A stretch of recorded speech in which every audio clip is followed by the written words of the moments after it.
Hai, assalamualaikum. Masih berjumpa bersama lagi. Saya kali ini mau membahas seputar culture atau budaya pernikahan di Turki. Jadi gimana sih budaya pernikahan di Turki itu seperti apa atau bagaimana gitu. Jadi aku mau jelasin sama teman-teman semuanya ya. Jadi di Turki itu karakternya itu berbeda banget sama di Indonesia ya. Jadi kalau misalnya di Turki itu laki-laki mau menikahi perempuan atau wanita, laki-laki itu harus punya rumah dan seisinya, kayak elektronik, kayak dapur, kayak kamar, semuanya. Intisarinya tuh laki-laki harus punya rumah plus isinya. Terus kalau misalnya laki-laki belum punya rumah gimana?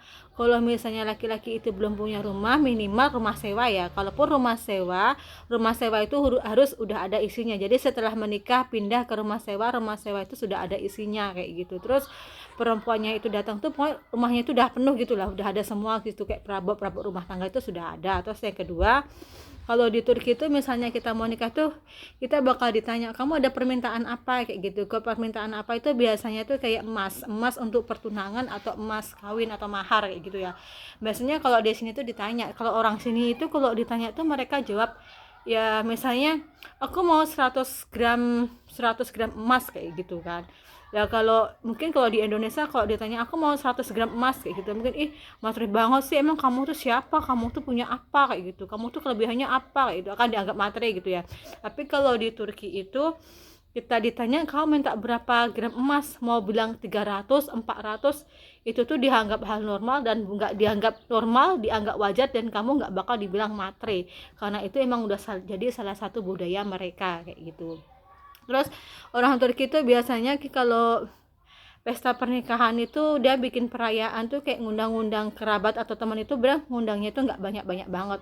Dan biasanya makanan yang disajikan itu juga enggak mewah, makan makanan biasa kayak minuman, baklava atau seres, atau makan makanan kecil atau makan makanan ringan kayak gitu. Jarang banget yang ada kayak makan makanan berat, itu jarang banget, karena mereka itu gini, lebih apa ya, lebih banyak diberikan ke emas kayak gitu loh daripada untuk pesta kayak gitu. Sebetulnya ada masuk akalnya juga sih, mungkin mereka meminimkan keluar meminimalisir.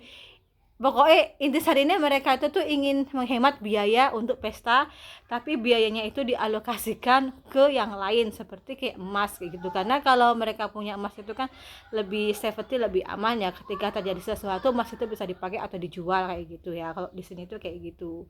Jadi nggak kayak di Indonesia itu kan, ibaratnya itu kan rata-rata ini orang di lingkungan saya ya, di lingkungan saya tapi nggak di Indonesia gitu.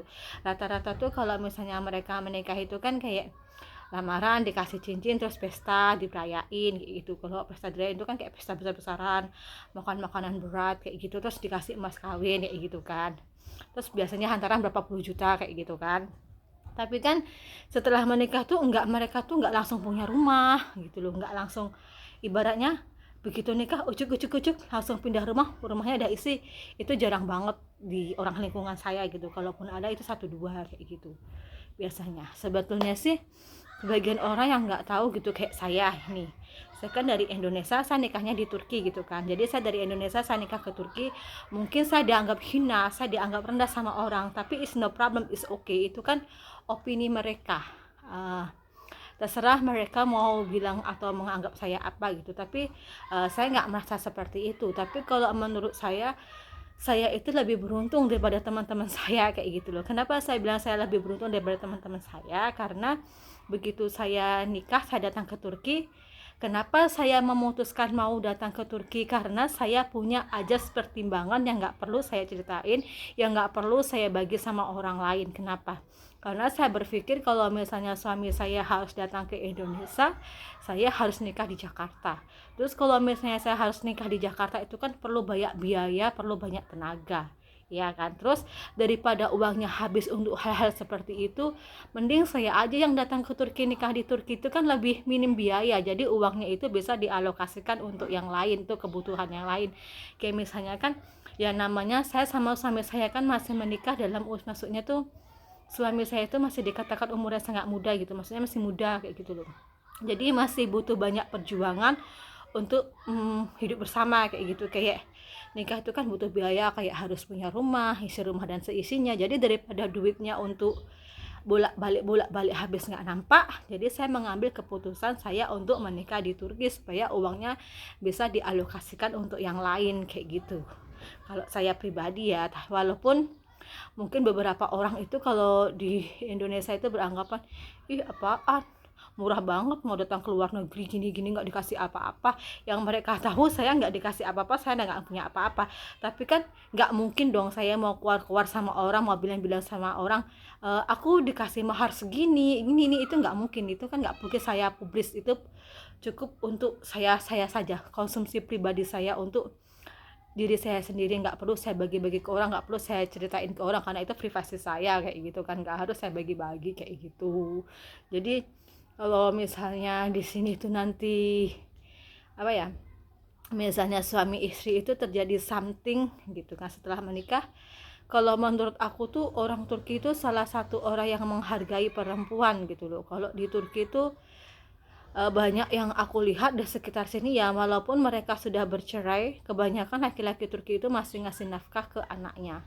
Nah kalau di Indonesia, masyarakat di lingkungan saya itu kebanyakan kalau udah cerai kayak gitu kan, laki-lakinya nggak ngasih nafkah, biasa-biasa aja kayak gitu. Kalau di sini tuh kebanyakan walaupun udah pisah, walaupun udah cerai, laki-lakinya itu tetap bertanggung jawab kepada anaknya kayak gitu.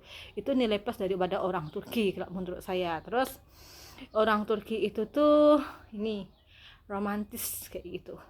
Orang Turki itu suka kasih bunga, suka kasih hadiah kayak gitu. Dia itu menyatakan sesuatu, menyatakan perasaan atau menyatakan cintanya itu dengan action, dengan tindakan kayak gitu. Nggak cuma aku cinta sama kamu kayak gitu. Dan kayak budaya ngasih bunga untuk pacar, untuk istri itu di Turki itu udah hal yang biasa, hal yang wajar kayak gitu. Nggak ya hal yang gimana gitu, udah hal normal gitulah. Karena di pinggir-pinggir jalan di mana-mana itu banyak orang yang jual bunga kayak gitu ya teman-teman ya.